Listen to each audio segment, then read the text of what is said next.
heels are very sensitive to developing pressure ulcers, and in some cases, especially if the patient has diabetes, it can result in severe harm, amputation, or even death. Heel pressure sores are the second most commonly found ulcers on the body, and because of these additional risks, must be treated with extra caution. However, many of these ulcers are avoidable when the right products and procedures are in place, and when healthcare professionals are aware of what to do to prevent them.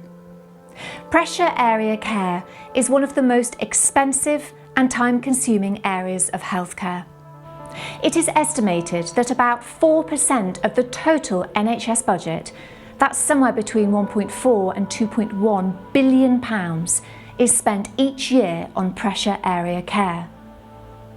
Each pressure ulcer could add up to £14,000 in additional costs to care. As nurses and carers, you may not realise the impact of these products and services to your authority's overall budget, but one of the biggest expenses to the NHS is the purchase of unnecessary equipment for pressure care. The Repose Wedge from Frontier Medical is a clinically proven and cost-effective answer to preventing pressure ulcers on the heels. It can be used on all patients that are at risk of developing pressure ulcers, including those at very high risk.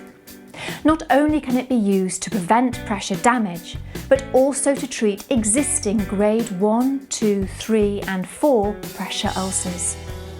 No other pressure care support surface has been shown to be more effective and less expensive.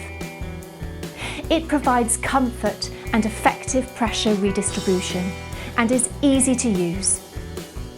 First, remove the wedge from the tube.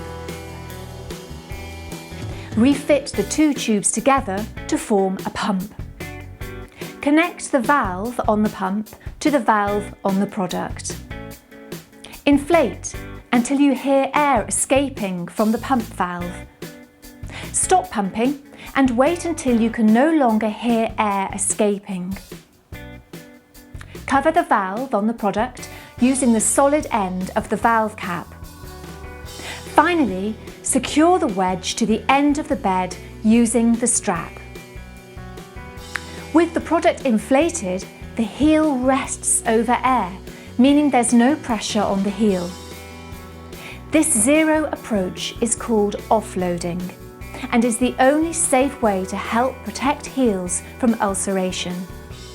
The product is maintenance-free, but you will need to check periodically that it hasn't become deflated. If required, Repose can be easily washed with soap and water. First, wash down using detergent, rinse with fresh water and allow to dry. If necessary, it can be decontaminated with a chlorine-based disinfectant. Then, rinse again in clean water and allow to dry. To deflate the wedge, first insert the open end of the valve cap into the device valve. Air can now escape. Starting at the end furthest away from the valve, roll up the product to squeeze the air out. Insert the device into the pump and refit the two tubes together and rotate until the tubes click closed. Once you've finished with the product, it should be returned to the equipment store where it will be cleaned, disinfected and stored ready for the next patient who needs it. Repose products have a wealth of clinical evidence demonstrating their efficacy and have been used successfully by the NHS for over 15 years on almost 2 million patients. They're lightweight and easy to carry, durable and effective, and perfect for acute and community settings. For pressure care, rely on Repose.